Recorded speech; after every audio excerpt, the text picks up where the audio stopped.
আমি চৰকাৰখনক বিনম্ৰ অনুৰোধ জনাইছোঁ যে কৰ্মচাৰীসকলৰ লগত আলোচনা কৰি ভৱিষ্যতে যাতে OPSটো দিব পৰা যায়।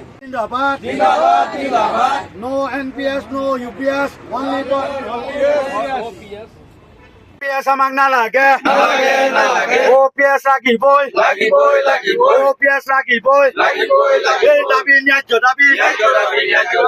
আজি আমি এই অৱস্থান ধৰ্মঘট কৰিব লগা হৈছে কাৰণ অসম চৰকাৰৰ তৰফৰ পৰা 2005 চনৰ ফেব্ৰুৱাৰী মাহৰ পৰা যি আমাৰ পুৰণা পেঞ্চন আছিলে সেই পেঞ্চনটোৰ অৱসান ঘটাই নতুন পেঞ্চনৰ যি প্ৰক্ৰিয়া আৰম্ভ কৰিলে সেই প্ৰক্ৰিয়াৰ বিৰোধিতা কৰি আমি আজি এই অনুষ্ঠান অনুষ্ঠিত কৰিছোঁ।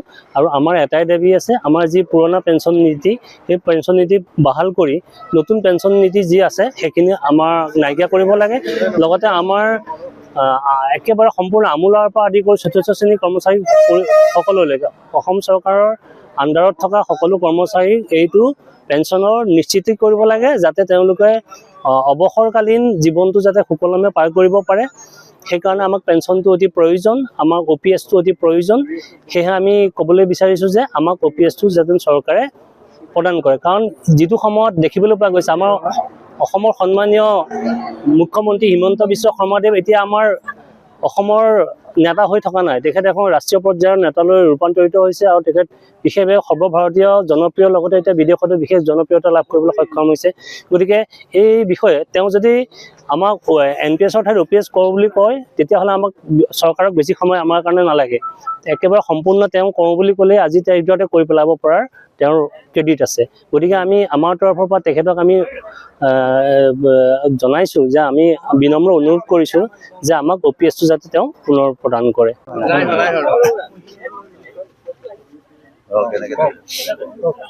নমস্কাৰ। ইতিমধ্যে গম পাইছে যে সদৌ অসম কৰ্মচাৰী পৰিষদৰ নিৰ্দেশ অনুসৰি অসমৰ বিভিন্ন জেগাত এই কাৰ্যসূচী আৰম্ভ হৈছে।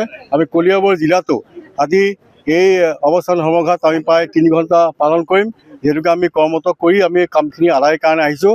NPS আমাক নালাগে, EPS লাগে, এইটো কৰ্মচাৰী সুৰক্ষাৰ কাৰণে লাগে, এইটোৱেই দাবী। বা এইখিনি আমি ক'বৰ কাৰণে সম্পাদকক অনুৰোধ জনাইছোঁ।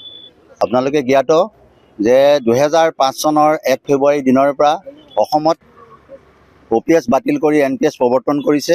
এতিয়া কেন্দ্ৰীয় চৰকাৰে NPSটো বাতিল কৰিবৰ কাৰণে UPS আনিছে, কিন্তু সদৌ অসম কৰ্মচাৰী পৰিষদৰ অন্তৰ্গত প্ৰত্যেকখন জিলাই এই NPS আৰু UPS দুয়োটাই বিচৰা নাই।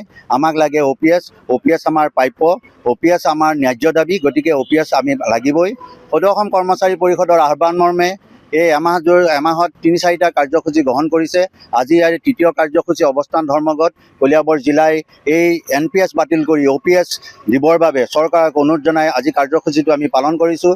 এই কাৰ্যসূচীৰ দ্বাৰা চৰকাৰক আমি আহ্বান জনাইছোঁ, লগতে অনুৰোধ জনাইছোঁ যাতে অসম চৰকাৰৰ কৰ্মচাৰী হিচাপে এইসকল কৰ্মচাৰীসকলৰ চিন্তা কৰক ভৱিষ্যত সুৰক্ষাৰ কাৰণে।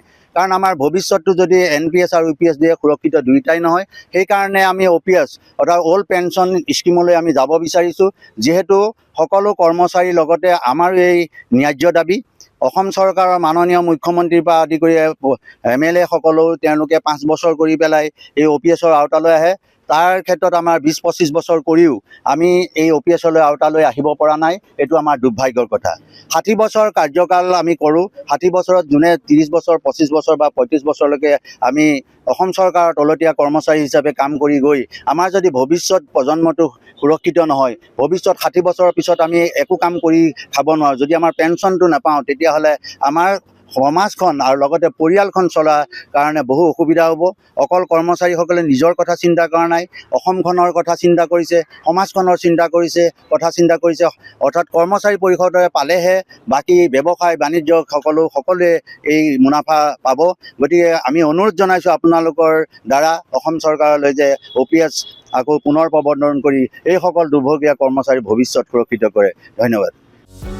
যিকোনো খবৰৰ বাবে যোগাযোগ কৰক আমাৰ এই নম্বৰত 9181 307 221।